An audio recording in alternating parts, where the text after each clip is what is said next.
आपने आसपास ऐसे कई लोगों को देखा होगा जो बहुत ही छोटी छोटी चीज़ों में उलझे रहते हैं। किससे किसकी लड़ाई चल रही है, कौन कितना कमा रहा है, या फिर किसने क्या पहना है। लोग इन छोटी छोटी बेमतलब की बातों में उलझे रहते हैं। जरा गहराई से सोच कर देखेंगे तो आपको पता चलेगा कि इन सब बातों का कोई मतलब नहीं है।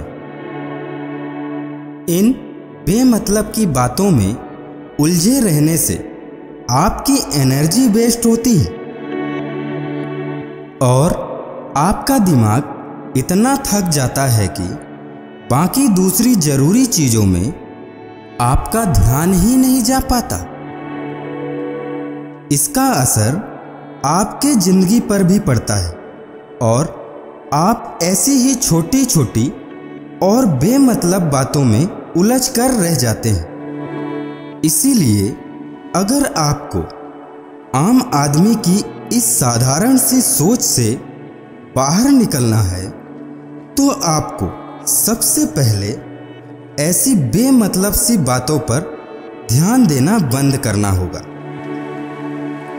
कामयाब या महान लोग कभी भी इन बातों को अपनी जिंदगी का हिस्सा नहीं बनाते, बल्कि वो ऐसी बातों से ऊपर उठकर कुछ बड़ा सोचते हैं। जैसे नेशनल लेवल की वॉलीबॉल खिलाड़ी रही अरुणिमा सिन्हा के जीवन से हम प्रेरणा ले सकते हैं, जिन्होंने माउंट एवरेस्ट पर चढ़ाई करके एक रिकॉर्ड अपने नाम कर लिया। असल में अरुणिमा सिन्हा को कुछ गुंडों ने चलती ट्रेन से फेंक दिया था। अरुणिमा पूरी रात यहीं दर्द में रेलवे ट्रैक पर पड़ी रही, लेकिन उन्होंने हिम्मत नहीं हारी। इस हादसे में अरुणिमा को अपना एक पैर गंवाना पड़ा और दूसरा पैर में रॉड डल गई। दोनों पैरों के इस स्थिति ने भी अरुणिमा को रोका नहीं, लेकिन इस हादसे के बाद लोग उनके बारे में कहने लगे कि वे कभी भी नहीं चल सकती। लोग उनके बारे में तरह तरह की बातें भी करने लगे थे कि वो अब अपनी जिंदगी में कभी भी आगे नहीं बढ़ सकते और उन्हें बस पूरी उम्र यूं ही बिस्तर पर बितानी होगी। लेकिन उन्होंने लोगों की इन बेमतलब बातों पर कभी भी ध्यान नहीं दिया। अगर वो भी लोगों की इन बातों पर ध्यान देती तो जिंदगी में कभी भी आगे नहीं बढ़ पाती। उन्होंने इस सोच से ऊपर उठकर अपनी लाइफ के पर्पस को समझा और इस पर ही फोकस किया।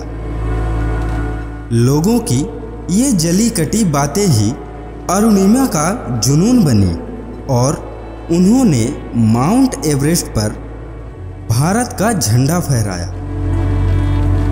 अगर इस हादसे के बाद अरुणिमा सिन्हा बेमतलब की बातों पर ध्यान देती या फिर लोगों की छोटी सोच का हिस्सा बन जाती तो शायद आज वो इस मुकाम पर नहीं पहुंच पाती। तो दोस्तों, फिर मिलेंगे अपनी अगली नई वीडियो में कुछ नए टॉपिक के साथ। तब तक के लिए आप अपना ख्याल रखिएगा और हमेशा मुस्कुराते रहिएगा। जय हिंद, जय भारत।